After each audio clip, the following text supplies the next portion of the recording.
So QuickBooks has a bunch of reports you can take a look at.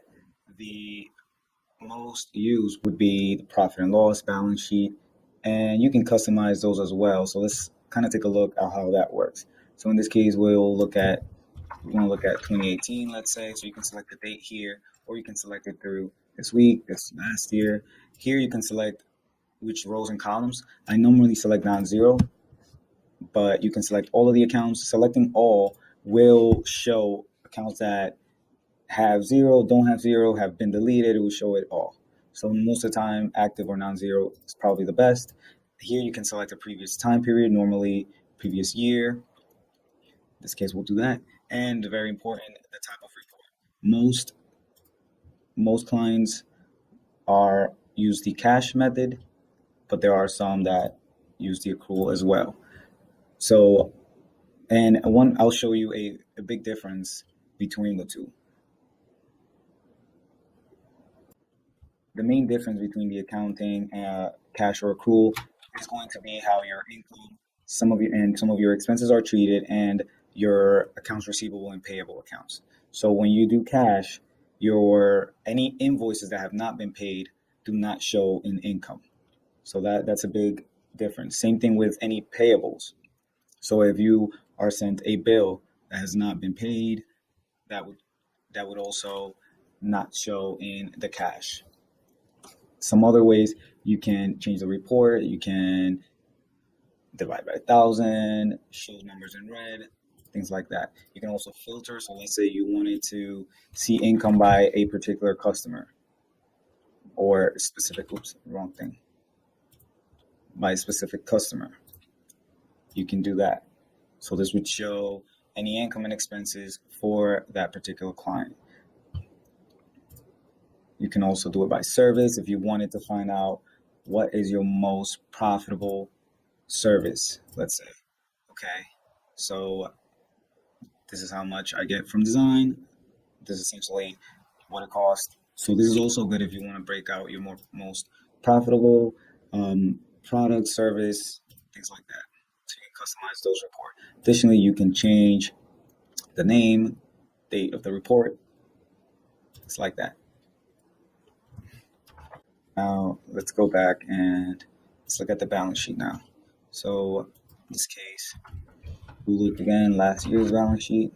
So if you notice, right now we have accounts receivable showing. We're accrual. Same thing with payables. Now when we hit cash, those amounts are no longer there. Okay. Same thing, you can select the rows, you can select a period to compare. So very similar to the profit and loss report. You can filter, so by customer or by product. Okay, so that is what that will look like.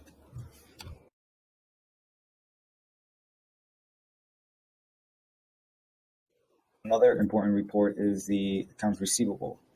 So in this case, you can select the as of date. So it will show invoices not paid as of this date. And again, you can select the rows. You can select the period. Normally it's 30. So this is normal. And then the agent method.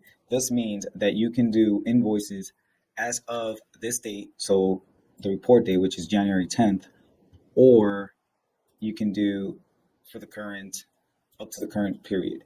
So let's say only up to December 31st, 2018. So that will not include any invoices that are after that date.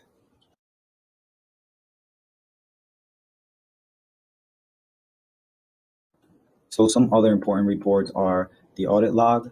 This shows you what transactions have been changed by who, when. So it's a good safeguard tool. Then the receivable by detail, this shows you, compared to the summary shows you the total group by customer. The detail will show you each particular invoice and the date. Okay.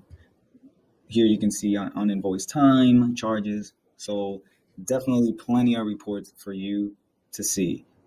I would say another important one is sales by product or service if you have several services you offer.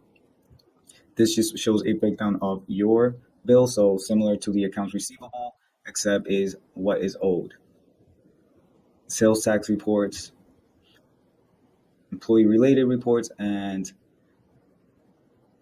payroll reports. If you don't have payroll set up, these won't be that helpful unless you're actually tracking time and activities on QuickBooks.